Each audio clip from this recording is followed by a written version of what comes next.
Hello, friends. So, this is the continuation of our stroke series, and in this, we are going to discuss about the management of the stroke. So, regarding general care, airway support and ventilatory assistance are recommended for the treatment of patients with acute stroke who have decreased consciousness and who have bulbar dysfunction that causes compromise of the airway. Supplemental oxygenation should be provided to maintain oxygen saturation more than 94%.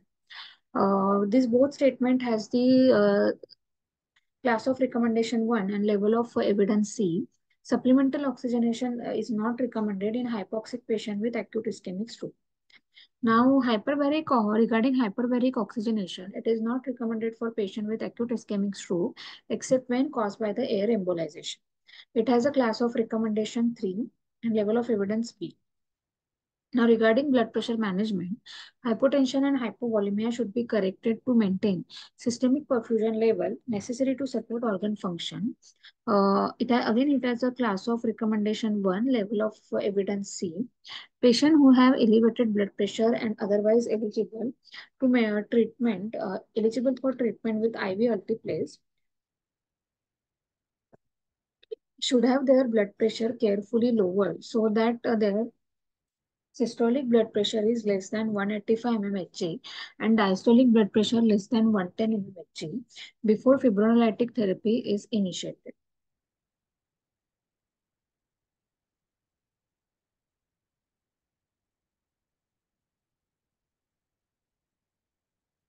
So, in patients for whom mechanical thrombectomy is planned and who have not received IV fibrinolytic therapy, it is reasonable to maintain blood pressure less than 185 by 110 before the procedure.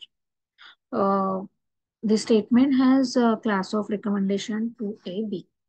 The usefulness of drug-induced hypertension in patients with acute ischemic stroke is not well established. Now, options to treat arterial hypertension in patient with acute ischemic stroke. If patient is eligible for IV alteplase therapy and if the blood pressure is more than 185 by 110, then what are the antihypertensive options? Then we can treat this patient with labetalol, that is 10 to 20 mg IV over 1 to 2 minutes, or may repeat one more time, or we can use IV nicardipine, that is 5 mg per hour titrated by 2.5 mg per hour every 5 to 15 minutes, maximum 15 mg per hour when desired BP is reached, and adjusted to maintain proper BP limits. Then we can also use clevidipine, that is 1 to 2 mg per hour titrated by doubling dose every 2 to 5 minutes until desired BP is reached. Maximum we can give 21 mg per hour. Then we can also use other agents like hydralazine and enalaprilat. If BP is not maintained to less than 185 by 110, then do not administer alteplase. So, now regarding the management of the blood pressure during and after alteplase or other emergency reperfusion therapy, to maintain our BP target of less than 180 by 105, though we need to monitor BP every 15 minutes for initial 2 hours after starting IV alteplase therapy, then every 30 minutes for next 6 hours, and every hour for next 16 hours.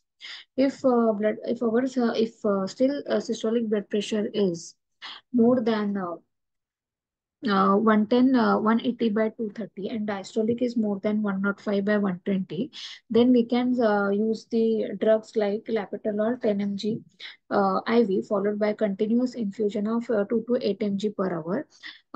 We can also use nicardipine, that is 5 mg per hour IV titrated to the desired effect by 2.5 mg every hour every 5 to 15 minutes and maximum 15 mg per hour. And we can use clevidipine, that is 1 to 2 mg per hour titrated by doubling the dose every 2 to 5 minutes until desired BP is reached. So maximum dose that we can use is 20 mg per hour. If BP is not controlled and if the diastolic blood pressure is still more than 140, consider IV sodium nitroprusside. Then regarding the temperature management, source of hyperthermia should be identified and treated. Antipyretic medication should be administered to lower temperature in hyperthermic patient with stroke. Class level of recommendation 1C. In patient with acute ischemic stroke, the benefit of treatment with induced hypothermia is uncertain. To be now, regarding the blood glucose management, hypoglycemia should be treated in patient with acute ischemic stroke. And evidence indicated that persistent in hospital hyperglycemia during first 24 hours is associated with worse outcome. So the blood sugar level that we have to maintain in the stroke should be between 140 to 180. Now, regarding revascularization, there are two options for the revascularization, that is IV thrombolysis and endovascular therapies. For for thrombolysis, tissue plasminogen activator agents are used like alteplase, tenecteplase, and reteplase. So out of that, only alteplase is approved by FDA for use in acute ischemic stroke. So what is this alteplase? So alteplase is the recombinant tissue type plasminogen activator, and it is a glycoprotein which is composed of 527 amino acids. So this endogenous tissue plasminogen activator and recombinant alteplase break down fibrin in thrombi by cleaving fibrin-bound plasminogen to plasmin, which is a proteolytic enzyme involved in proteolysis. These alteplase have very short half-life, that is 4 to 5 minutes. Hence, alteplase should be administered in bolus and infusion. Now, the general principles. In patient eligible for IV alteplase, benefit of therapy is time dependent and treatment should be initiated as quickly as possible. This has class of recommendation 1A. In patient undergoing fibrinolytic therapy, physician should be prepared to treat potential emergent adverse event, including bleeding complication and angioedema that may cause partial airway obstruction. Class of recommendation 1B. The potential risk should be discussed during IV alteplase eligibility deliberation and weighted against the anticipated benefit during decision making. Now, the treating clinician should be aware that hypoglycemia and hyperglycemia can mimic acute stroke presentation and determine the blood glucose level before IV alteplase initiation. So, this IV alteplase is not indicated for non-vascular conditions. This treatment has class of recommendation 3B.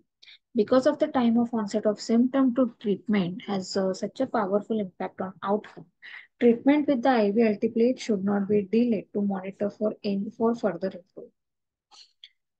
Now, regarding the time window, this IV alteplase we are administering in the dose of 0.9 mg per kg. Maximum dose that we can administer is 90 mg over 60 minutes, with the initial 10% of dose that we are giving within the 1 minute and followed by uh, raised dose over 1 hour. And this we are giving in those patients who are presented to us within the 3 hours of ischemic stroke. And the eligibility of this criteria and the eligibility for this is we will discuss in subsequent slides.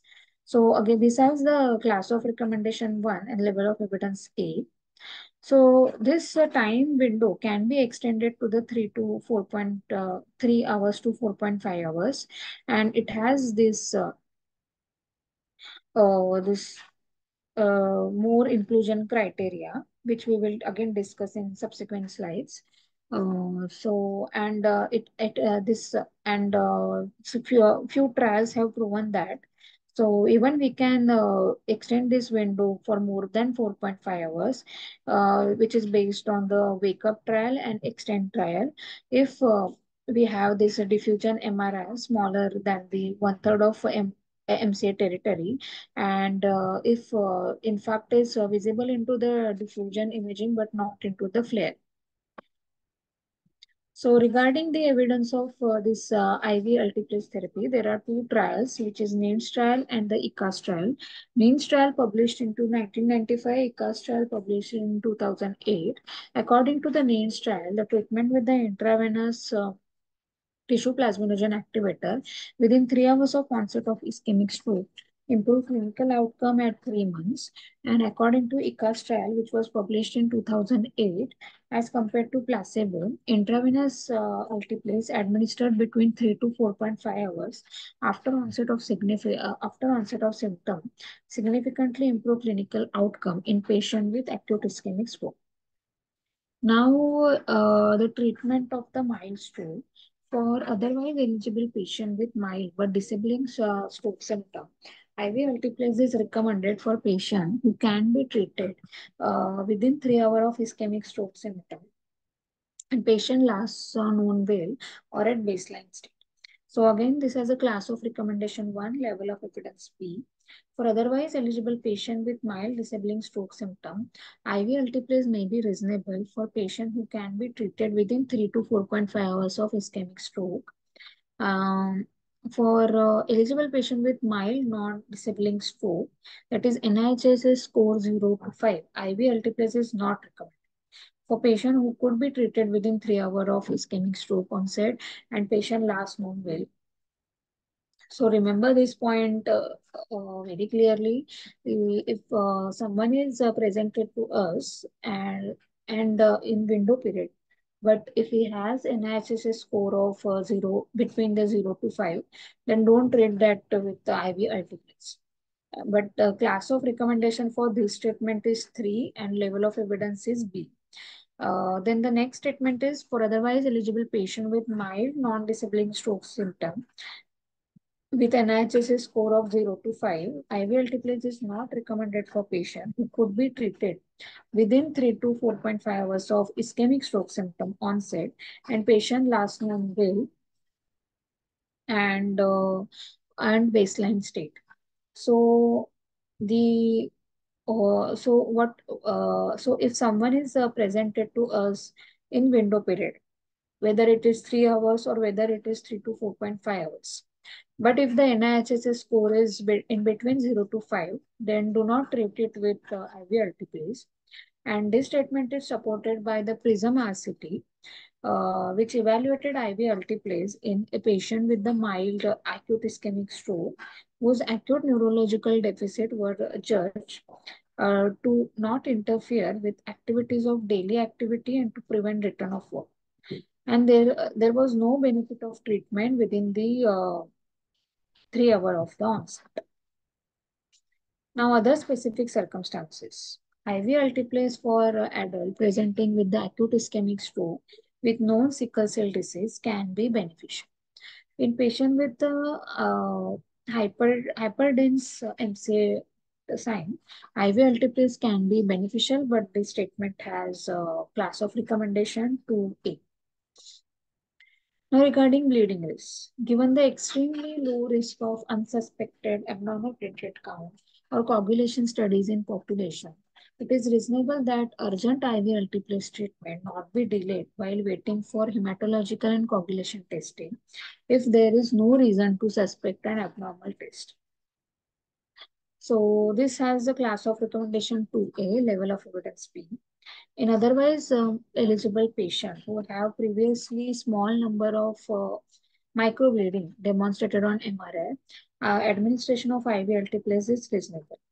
If there is a high burden of microbleed, that is more than 10 demonstrated on MRI, treatment with IV alteplase may be associated with increased risk of ICH and benefit of treatment is uncertain. So the statement recommendation for this statement is 2B. Now, the efficacy of IV glycoprotein 2B3 inhibitor, that is tirofiban and eptifibatide, co-administered with the IV alteplase is not well established.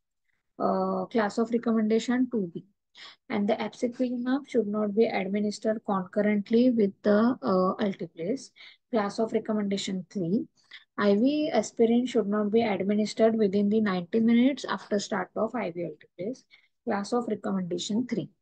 The ARTIST trial, which compared the effect of a very early addition of 300 mg of IV aspirin to alteplase with standard therapy with alteplase without aspirin.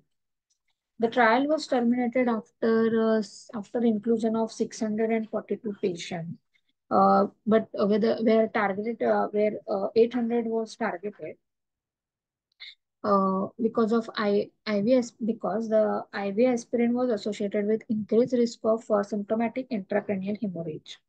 And what they found was there was no difference in the rate of favorable functional outcome at 3 months. Now, the regarding bleeding risk, so IV altiplate should not be administered to patients who have received full treatment dose of low molecular weight heparin within previous 24 hours. Class of recommendation 3B. Now, post altiplase treatment, BP should be maintained at less than 180 by 105 for at least 24 hours after IV altiplase therapy. And class of recommendation 1, level of evidence B. And this is supported by the Enchanted trial, which randomized 2,196 altiplase eligible patients with acute ischemic stroke and systolic blood pressure more than 150 mmHg to receive invasive target of SBP of 130 to 140 within 1 hour versus guideline targeted that is less than 140. So 1,081 were in intensive group and total of 1,115 were in guideline. So the median time from stroke onset to randomization was 3.3 hours. And the mean SBP in intensive group was 144 and mean systolic blood pressure in guideline group was 149. And so what they have found is intensive BP lowering was observed to be safe and the observed reduction in ICH do not lead to improved clinical outcome compared with guideline treatment. So so they have made recommendation that BP should be maintained at less than 180 by 105 for at least 24 hours after IVL treatments. And the risk of antithrombotic therapy within first 24 hours after treatment with IV altiplase is uncertain. So the use might be considered in the presence of concomitant condition for which such a treatment given in the absence of IV altiplase is known to provide substantial benefit or withholding such a treatment is known to cause substantial risk. So this statement has 2B, class of recommendation of 2B, level of evidence B. Now the recommendation for IV altiplase within 3 hours that standard dose of IV altiplase of 0.9 mg per kg should be given within the 60 minutes and is recommended for selected patient who presented to us within the 3 hour of symptom onset. So within 3 hours, there is a criteria like age that is more than or equal to 18 hours. So IV altiplase administration within 3 hours is equally recommended for patient with less than 80 or more than 80 years of age. Now, the next inclusion criteria for administration of IV altiplase is severe stroke. So IV altiplase is indicated within 3 hours of onset symptom of ischemic stroke, despite the increased risk of hemorrhagic transformation, and there is still proven clinical benefit for patient with severe stroke symptoms. Now, if the patient is presented within 3 hours, but if it has a mild stroke, then IV for otherwise eligible patient with mild but disabling stroke symptom, IV altiplase is recommended for this patient who can be treated within 3 hours of ischemic stroke symptom onset or patient last known well or at baseline state. So if the if this if even if the patient falls in the category of the mild stroke, but if it is a disabling, then still we can administer this IV alternatives. Then what are the inclusion criteria if the patient presents within 3 to 4.5 hours? Then it is recommended for the selected patient for those with less than 80 years of age without history of both diabetes and prior stroke. If NIHSS score is less than 25, not on any oral anticoagulant, and without any imaging evidence of ischemic injury involving more than one third of MCA territory. If the patient is fulfilling these criteria, then we can administer IV altiplase to the eligible patient who presented late, that is between the window period of 3 to 4.5 hours.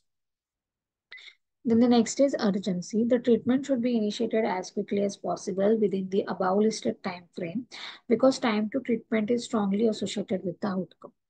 Then IV altiplase is recommended in patient with the BP less than 185 by 110, and those patient whose BP can be lowered safely to this level with the use of antihypertensive, as we have seen before. Now, IV altiplase is recommended in otherwise eligible patient with an initial blood glucose of more than 50, and it is also recommended in setting of early ischemic changes on non-contrast CT of mild to moderate extent. Now, regarding the use of prior antiplatelet, IV altiplase is recommended for patient taking antiplatelet drug monotherapy before stroke on the basis of evidence that benefit of altiplase outweigh the possibility of increased risk of ICH. So, IV altiplase is recommended for patient taking antiplatelet drug combination therapy before stroke on the basis of evidence of benefit of altiplase outweigh a probable increased risk of ICH. Now, regarding in the patient of end-stage renal disease, in patient with end-stage renal disease on hemodialysis and normal APTT, IV altiplase is recommended. However, elevated APTT may have risk of hemorrhagic complications. Now, the class of recommendation to be for administering IV altiplase. So, if the patient is presented within the window period of 3 to 4.5 hours, then the age criteria is if it more than 80 years of age. IV altiplase is safe but can be as effective as in younger patient. And regarding diabetes mellitus and prior stroke, in acute ischemic stroke with prior stroke and diabetes mellitus presenting to 3 to 4.5 hour, IV altiplase may be effective as a treatment in 0 to 3 hour window and may be reasonable option. Then 3 to 4.5 hours severe stroke. A benefit of IV altiplase between 3 to 4.5 hours from the symptom of onset with very severe stroke, that is NIHSS score of more than 25, is not certain. Now, what about mild stroke? If someone is presented to us within the window period of 3 to 4.5, and if it has mild disabling stroke, then IV altiplase may be reasonable for patient who can be treated within 3 to 4.5 hours of ischemic symptom stroke or patient last known veil or baseline state. Then regarding wake up or unknown time onset. Though IV altiplase can be administered within the 4.5 hours of stroke symptom recognition, and it can be beneficial in patients with acute ischemic stroke who are awake with stroke symptom or have unclear time of onset of more than 4.5 from last known veil or baseline state, or who have diffusion weighted MRI lesions smaller than one third of MCA territory and no visible signal change on the flare. Now, regarding pre-existing disability. Pre-existing disability does not seem to independently increase the risk of ICH after IV altiplase, but may be associated with less neurological improvement and higher mortality. Therapy with IV altiplase for acute stroke patient with pre-existing disability may be reasonable, but the decision should take into account relevant factors, including quality of life, social support, place of residence, need of caregiver, patient family's preference, and goal of care. Patient with the pre-existing dementia may benefit from IV. Individual considerations such as life expectancy and the premorbid level of function are important to determine whether altiplase may offer clinically meaningful benefit. IV altiplase treatment is reasonable for patients who present with the moderate to severe ischemic stroke and demonstrate early improvement but remain moderately impaired and potentially disable in the judgment of examiner. IV alteplase is reasonable in patients with the seizure at the time of onset of stroke if evidence suggests that residual impairment are secondary to stroke and not post-ictal phenomena. So, treatment with the IV alteplase in patient with acute ischemic stroke who present with initial glucose level less than 50 or more than 400 are subsequently normalized and who are otherwise eligible may be reasonable.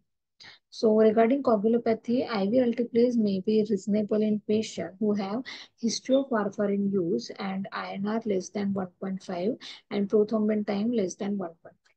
The safety and efficacy of IV alteplase for acute stroke patients with clinical history of potential bleeding diathesis and coagulopathy are unknown.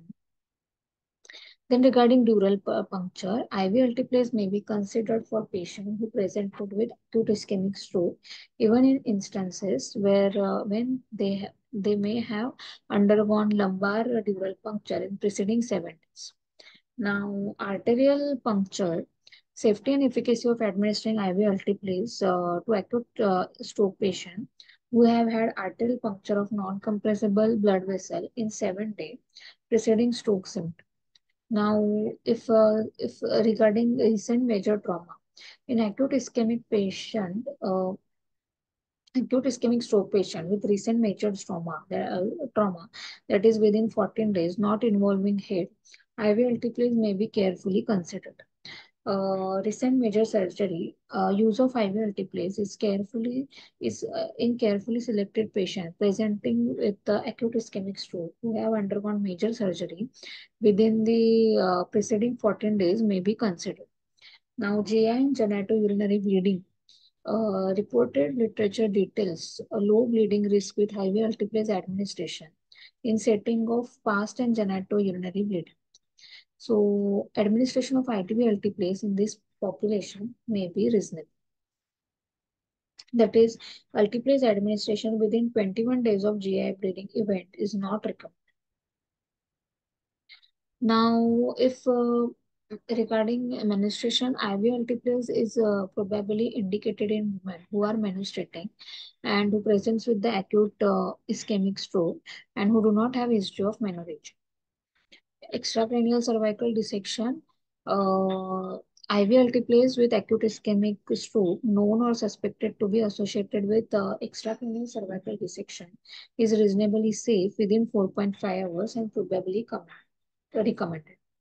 Intracranial artery dissection, IV alteplase usefulness and hemorrhagic risk in acute ischemic stroke known or suspected to be associated with intracranial arterial dissection remains unknown, uncertain, and not well established. Unruptured intracranial aneurysm. For patients presenting with acute ischemic stroke who are known to harbor small and moderate size unruptured unsecured intracranial aneurysm, administration of IV alteplase is reasonable and probably recommended. Now, intracranial vascular malformation. For patients presenting with the acute ischemic stroke who are known to harbor unruptured, untreated intracranial vascular malformation, the usefulness and the risk of administration of IV alteplase is not established.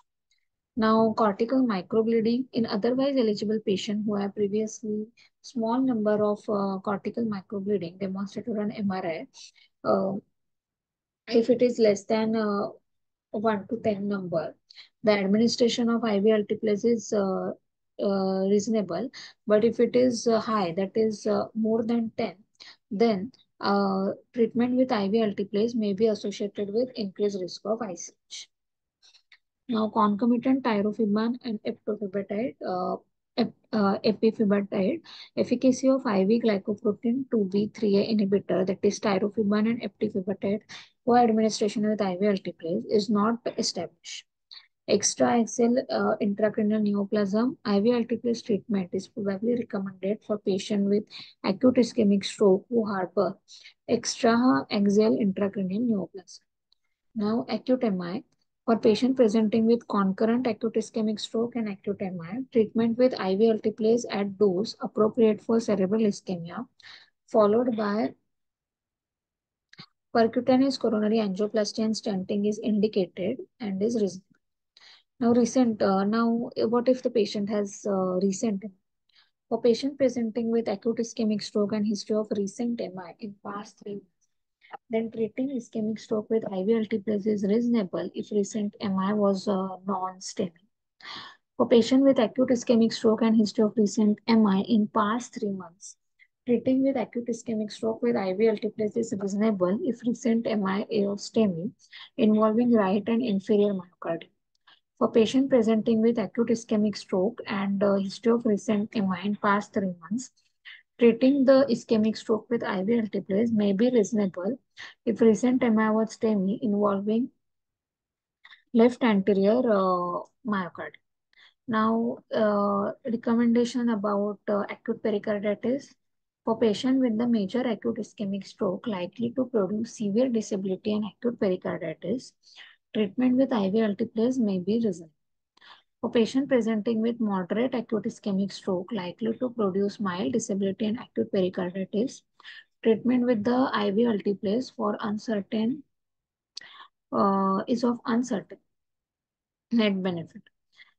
In case of left atrial ventricular thrombus, for patient with major acute ischemic stroke likely to produce severe disability and known left atrial ventricular thrombus, treatment with IV alteplase may be reasonable. For patient presenting with moderate acute ischemic stroke likely to produce mild disability and known left atrial ventricular thrombus, treatment with IV alteplase is of uncertain net benefit.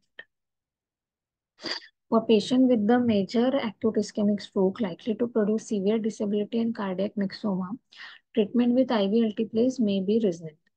For patient presenting with the major acute ischemic stroke likely to produce severe disability, papillary fibroelastoma, treatment with IV alteplase may be reasonable.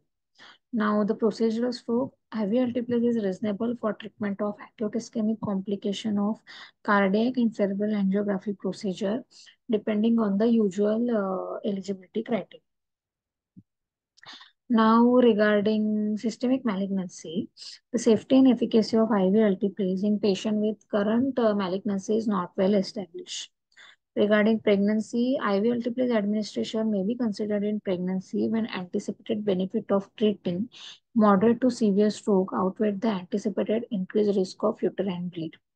Now, if the patient has ophthalmological condition, then use of IV alteplase in patient presenting with acute ischemic stroke who have history of diabetic hemorrhagic retinopathy or other hemorrhagic ophthalmic condition is reasonable to recommend. But the potential increased risk of visual loss should be weighted against the anticipated benefit of reduced stroke-related neurological deficit. IV alteplase for adult presenting with acute ischemic stroke with known sickle cell disease can be beneficial. In patient with hyperdense MCA sign, IV alteplase can be beneficial. Treating clinician should be aware that illicit drug use may be contributing factor to incident stroke, and IV alteplase is reasonable in the instances of illicit drug use. Now, regarding stroke mimic, the risk of symptomatic intracranial hemorrhage in stroke mimic population is quite low. Starting IV alteplase is probably recommended in preference over delaying treatment to pursue additional diagnostic studies. Now, regarding the contraindication, if someone is presented to us within the 0 to 3 hour of window period, and then eligible patient, but mild disabling stroke, but if the stroke is mild, and the patient, and if it is a non-disabling stroke, mild stroke, that means if a patient is falling in the category of the NIHSS score of 0 to 5, then in this case, IV alteplase is not recommended. Now, if the patient is presented to us in the 3 to 4.5 period of window period, and if it has mild non-disabling stroke, then the IV alteplase is not recommended. If regarding CT, there remains insufficient evidence to identify threshold of hypoattenuation, severity, and extent that affect the treatment response to alteplase. Administering the IV altiplase to patient whose CT brain imaging exhibits the extensive region of clear hypoattenuation is not recommended, and these patients have poor prognosis despite IV altiplase and severe hypoattenuation defined as obvious hypodensity representing irreversible injuries. IV altiplate should not be administered to patient whose CT reveals acute intracranial hemorrhage. Now, ischemic stroke within 3 months. Use of IV altiplase in patient presenting with acute ischemic stroke who have had previous ischemic stroke within the 3 month may be harmful. Now, severe trauma within the 3 month in acute ischemic stroke with recent severe head trauma within past 3 months, IV altiplase is contraindicated. Given the possibility of bleeding complication from underlying severe head trauma, IV altiplate should not be administered in post-traumatic infarction that occur during acute in-hospital phase. Now, for patient with acute ischemic stroke and history of intracranial and spinal surgery within the prior 3 months, IV altiplase is potentially harmful. IV altiplase is administered in patients who have history of intracranial hemorrhage is potentially harmful. So IV altiplase is also contraindicated in patients who presented with the signs and symptoms consistent with the subarachnoid hemorrhage.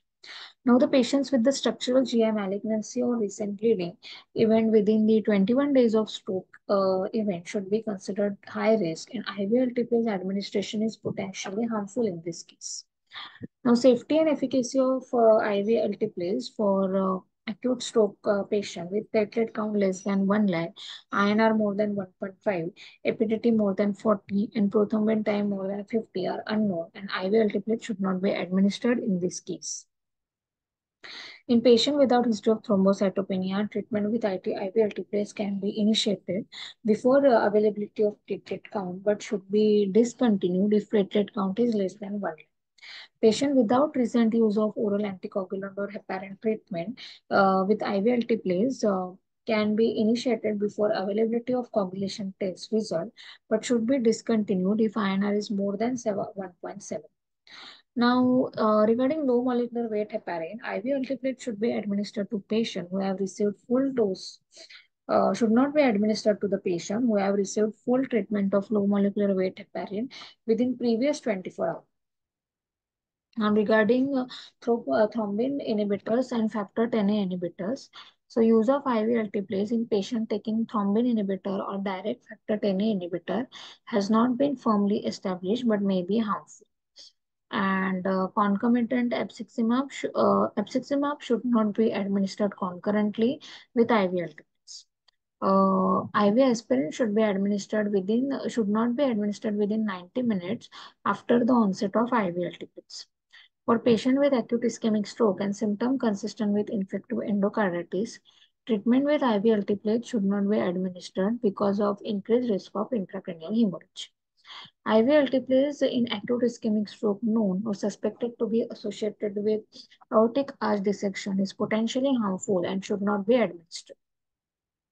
IV altiplase treatment for patients with acute ischemic stroke who harbor intra-axial intracranial neoplasm is potentially harmful. So the treatment with IV altiplase, as I have mentioned before, we should infuse in the dose of 0.9 mg per kg. Maximum dose that we can administer is 90 mg over 60 minutes, and 10% of that should be given as a bolus dose over 1 minute. So we need to administer this patient to the ICU care unit or stroke unit for monitoring. If the patient develops severe headache, acute hypertension, nausea, vomiting, or has worsening neurological examination, then then discontinue infusion and obtain the emergency head CT scan. Measure blood pressure and perform neurological assessment every 15 minutes during and after IV altiplase infusion for every 2 hours, then every 30 minutes for 6 hours, then every hourly until 24 hours after altiplase treatment. Increase the frequency of BP measurement if blood pressure is more than 180 and if diastolic blood pressure is more than 100. And in that case, administered antihypertensive medication to maintain the blood pressure at or below this level. Delay the placement of nasogastric tube, indwelling bladder catheter, and intraarterial pressure catheter if patient can be safely managed without it. And then after 24 hours, we should obtain the follow-up scan to rule out the bleed so that we can start the patient on the anticoagulant and antiplatelets. Now, the management of the symptomatic intracranial bleeding occurring within 24 hours. So, if this happens, then we should stop the alteplase infusion immediately. Obtain CBC, PT, APTT, fibrinogen level, type and cross match. Then emergency, then we should take the CT scan of the brain and transfuse cryoprecipitate, that is 10 units over 10 to 30 minutes. Administered additional dose of fibrinogen level if it is less than 150. Then tranexamic acid of 1 gram over 10 minutes or aminocaproic acid, that is 4 to 5 gram over 1 minute, followed by 1 gram IV until bleeding is controlled. Then hematology and neurosurgery consultation should be obtained, and we should provide the supportive therapy including BP management, ICP, CPP, MAP, temperature, and glucose control. Now, regarding the management of the orolingual angioedema, so how to manage if we are facing this complication? So endotracheal intubation may not be necessarily if the edema is limited to anterior tongue and lips. If edema involves larynx, palate, floor of mouth, oropharynx with rapid progression, which poses higher risk of requiring intubation. Then awake fiber optic intubation is optimal. Nasal tracheal intubation may be required, but poses the risk of epistaxis after IV alteplase. Cricothyrotomy is rarely needed and also problematic after IV alteplase. Discontinue IV alteplase infusion and hold ACE inhibitors. Then administered IV methylprednisolone 125 mg. Administered diphenhydramine 50 mg. Administered ranitidine 50 mg IV and famotidine 20 mg IV. If there is a further increase in angioedema, administered epinephrine, that is 0.3 ml subcute, or by nebulizer, that is 0.5. Then icatibant, that is selective bradykinin beta 2 receptor antagonist, 3 ml, that is equivalent to 30 mg, that should be administered subcutaneously in abdominal area. And additional injection of 30 mg may be administered at an interval of 6 hours, not exceed the total of 3 injections in 24 hours. Plasma-derived C1 esterase inhibitor has been successfully used in hereditary angioedema and SCE inhibitor-related angioedema, other fibrinolytics, and sonothrombolysis. It may be reasonable to choose tenecteplase, that is single IV bolus dose of 0.25 mg per kg and maximum 25 mg over alteplase in patients without contraindication for IV thrombolysis who are eligible for mechanical thrombectomy. So this IV tenecteplase was compared with IV alteplase in extend trial, and analysis of secondary end outcome. Tenecteplase results in better functional outcome at 90 days on the basis of ordinal shift analysis of MRS score. So if we are tenecteplase administered as a zero point 0.4 mg per kg IV bolus has not been proven to be superior or non-inferior to alteplase, but might be considered as an alternative to alteplase in patients with minor neurological impairment and no major intracranial occlusion. So the administration of IV uh, defibrinogenetic agents or IV fibrinolytic agent other than alteplase and tenecteplase is not recommended. Now, regarding mechanical thrombectomy, patient eligible for IV alteplase should receive IV alteplase if mechanical thrombectomy is being considered.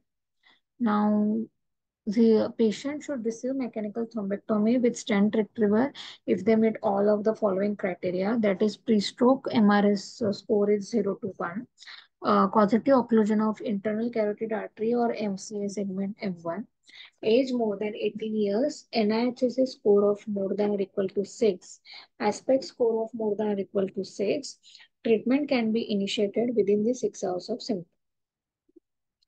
Now, direct aspiration of thrombectomy as first pass mechanical thrombectomy is recommended as a non-inferior to Stent retriever for patient who meet all of the following criteria, that is pre-stroke MRSA score of 0 to 1, causative occlusion of internal carotid artery or M1, age more than or equal to 18 years, NIHSS score more than 6 and aspect score more than or equal to 6 and within the 6 hour of onset symptom. Although the benefits are uncertain, the mechanical thrombectomy with stent retriever may be reasonable for carefully selected patients with acute ischemic stroke in whom treatment can be initiated within 6 hours of symptom onset or and who have causative occlusion of MCA segment 2 or MCA segment 3 portion of MCA. Although its benefits are uncertain, the use of mechanical thrombectomy with stent retriever may be reasonable for patients with acute ischemic stroke in whom treatment can be initiated within 6 hours of symptom and who have the following eligibility criteria, that is MRA score more than 1, aspect score less than 6, NIH score less than 6 and causative occlusion of internal carotid artery and proximal segment of MC. So the mechanical thrombectomy with stent retriever may be reasonable for carefully selected patients in acute ischemic stroke within 6 hours of symptom onset and who have positive occlusion of anterior cerebral artery, vertebral artery, basilar artery, and posterior cerebral. Now from 0 to 24 hours of onset, in selected patients with acute ischemic stroke within the 6 to 16 hours of last known normal and who have large vein occlusion in anterior circulation and meet other criteria of the down and diffuse trial, the mechanical thrombectomy is recommended. So the class of recommendation is 1 and in selected patient with acute ischemic stroke within 16 to 24 hours of last known normal who have large vessel occlusion in anterior circulation and meet other down eligibility criteria. In that also mechanical thrombectomy is reasonable. Class of recommendation 2A. The down trial used the clinical code mismatch, the eligibility criteria to select patient with large anterior circulation vessel occlusion for treatment with mechanical thrombectomy between 6 to 24 hours from last known normal, and the diffuse trial used perfusion core mismatch and maximum core size as imaging criteria to select patient with large anterior occlusion to large circulation occlusion 6 to 16 hours from last seen normal for mechanical thrombectomy. This trial showed the beneficial benefit and functional outcome at 90 days in treated. So both this down trial and diffuse trial, these are the only RCT showing the benefit of mechanical thrombectomy who presented to us for more than 6 hours.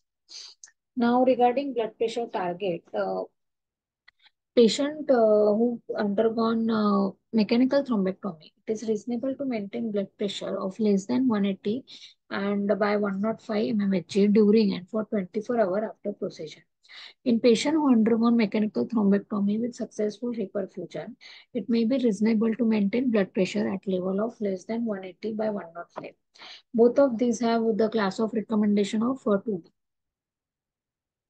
Other endovascular therapies, mechanical thrombectomy with stent retriever is recommended over intra-arterial fibrinolysis as first therapy. The class of recommendation for this treatment is 1.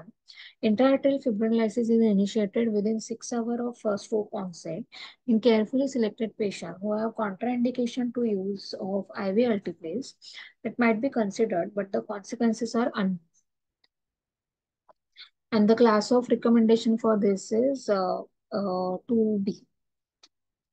Regarding anti platelet therapy, administration of aspirin is recommended in patients with acute ischemic stroke within 24 to 48 hours of onset. For those treated with IV alteplase, aspirin administration is generally delayed until 24 hours later, but might be considered in the presence of concomitant condition for which such a treatment is given in the absence of IV alteplase and is known to provide substantial benefit, or withholding such a treatment is known to cause substantial risk. Now, regarding antiplatelet therapy, in patient presenting with the minor non-cardioembolic ischemic stroke, who did not receive IV altiplase, treatment with the dual antiplatelet therapy, that is aspirin and clopidogrel, should be started within 24 hours after symptom onset and continued for at least 21 days. Uh, in Is effective in reducing current recurrent ischemic stroke for period up to 90 days from symptom onset. And this is applicable for the mild stroke who have presented with NIHS's score of less than or equal to 3. And this statement was supported by the CHANCE trial and also the POINT trial, which was conducted in the North America. And the primary outcome of the CHANCE trial was the recurrent stroke at 90 days, which favored the dual antiplatelet therapy over aspirin alone. In the chance trial, they have included 5,000 and 5,170 patients. The chance trial was conducted in China, and they have started antiplatelet therapy within 24 hours in patient with minor stroke or a high risk of transient ischemic attack. And the dosing regimen was clopidogrel at initial dose of 300 mg followed by 75 mg per day for 90 days, plus aspirin at a dose of 75 mg per day for first 21 days, or placebo plus aspirin. And results were more in the favor of this dual antiplatelet therapy. Also, the POINT trial, which was conducted in the New Zealand, which also included the large amount of the uh, patient, that was 4,881. It also compared, so they have also found compared with aspirin alone. If aspirin plus clopidogrel has been given, then it resulted into the lower ischemic events. Now, the efficacy of IV glycoprotein, that is 2B3 inhibitor, that is tirofiban and eptifibatide, in the treatment of acute ischemic stroke is not well established. Ticagrelor is not recommended over aspirin for the treatment of patient with minor ischemic stroke, and it has a class of recommendation 3B. It is supported by the SOCRATE trial, uh, which was randomized double-blind placebo-controlled trial, which compared ticagrelor versus aspirin, which started within the 24 hour in patient with minor stroke. By this minor stroke means NIHSS score of less than or equal to 5 and transient ischemic attack, that is ABCD to score more than or equal to 4. And the primary outcome of time to composite endpoint of the stroke MI death up to 90 days, and ticagrelor was not found to be superior to the aspirin. Now, the administration of the IV glycoprotein 2B3 inhibitor, abciximab, is the medical treatment for acute ischemic stroke and is potentially harmful and should not be performed. The ABBES trial was supported this treatment, but this phase 2 trial was terminated early because of the unfavorable risk-benefit analysis. Also, the aspirin is not recommended as the substitute for acute stroke treatment in patients who are otherwise eligible for IV alteplase and mechanical thrombectomy. Now regarding the anticoagulation, usefulness of early urgent anticoagulation in patient with severe stenosis of acute internal carotid artery ipsilateral to ischemic stroke is not well established. The safety and usefulness of short-term anticoagulation for non-occlusive extracranial intraluminal thrombus in setting of acute ischemic stroke is not established. And at present, usefulness of argatroban, dabigatran, and other thrombin inhibitor for treatment of patients with acute ischemic stroke is not proven. All of this treatment has the class of recommendation of 2B. The safety and usefulness of oral factor 10A in the treatment of acute ischemic stroke is also not established, and urgent coagulation with the goal of preventing early recurrent stroke, halting neurological worsening, and improving outcome is not recommended. Now, the volume regarding volume expansion, hemodilution, vasodilators, and hemodynamic augmentation. Volume expansion, hemodilation, vasodilatation, and hemodynamic augmentation. Hemodilution by volume expansion is not recommended for the treatment of patient with acute ischemic stroke. It has a class of recommendation of 3A. The administration of high dose albumin is also not recommended. Again, this statement has recommendation of 3A. The administration of vasodilatory agents such as pentoxifylline is not recommended, and device to mechanically augmented cerebral blood flow for treatment of acute ischemic stroke is also not useful.